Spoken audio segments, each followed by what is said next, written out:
I want to know why it's nearly 6 weeks and the EPA is refusing to test for dioxins.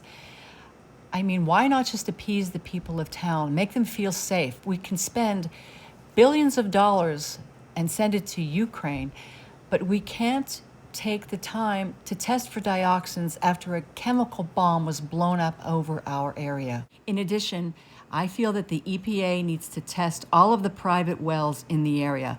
I wanted my well tested and I was refused by the EPA. We need to know if our drinking water is safe or if we are poisoning ourselves. And we also need a baseline for future testing. These are the questions that I asked Senator Vance today.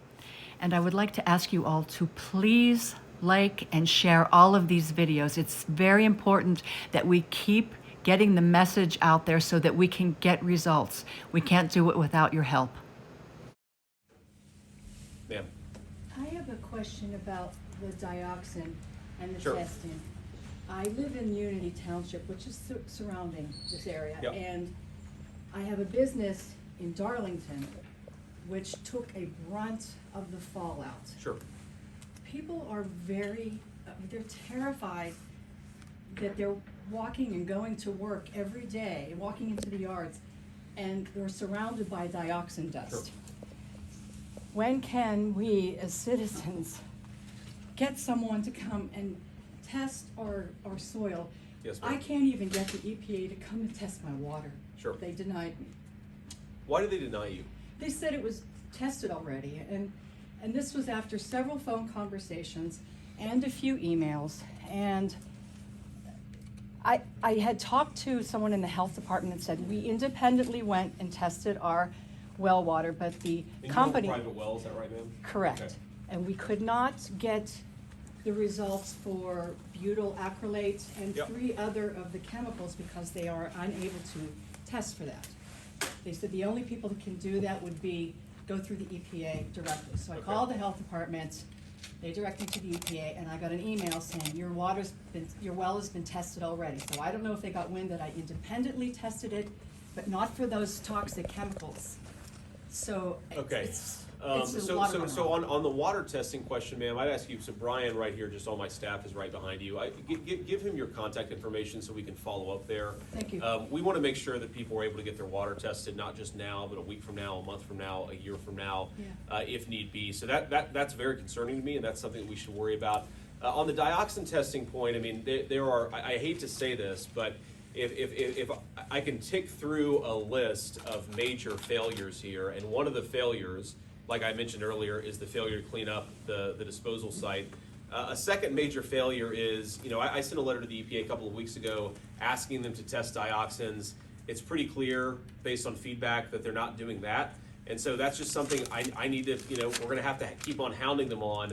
But really, clearly, they need to be testing the dioxins. The fact that they're not is a major, major problem. And unfortunately, it sounds like, ma'am, they're not in your case.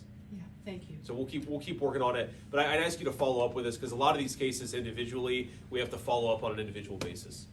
Appreciate it. Yes, ma'am. I have one more question. Yes, ma'am.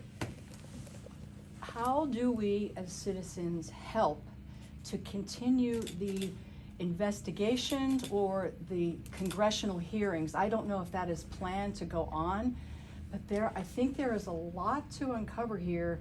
And I mean, just from the rumblings that we Sure. have in town, that we're not hearing that, we didn't hear that in that first hearing. Sure. Is that going to continue? I think that the best way to ensure that this stuff continues to get surfaced, ma'am, is to talk to people like me, to talk to my staff, to talk to Bill Johnson, and make sure that it's happening. Obviously you have a lot of journalists here. It's always good to shine a light and to talk to some of the local reporters as well. But when you hear something, even if it's just a rumor, sometimes it helps us to know that stuff because then we can track it down and at least figure out, is that a real issue? Is it just a rumor? And if it is a real issue, how do we resolve it? Okay. Here is the failed area of cleanup that Senator Vance was talking about. You can see the mound of toxic dirt covered with snow, and it's uncovered, so it was able to have moisture and water from the rain and snow seep into it. If you look closely, you'll notice people's homes right behind that chain link fence. Here's another angle of that same pile of uncovered toxic dirt.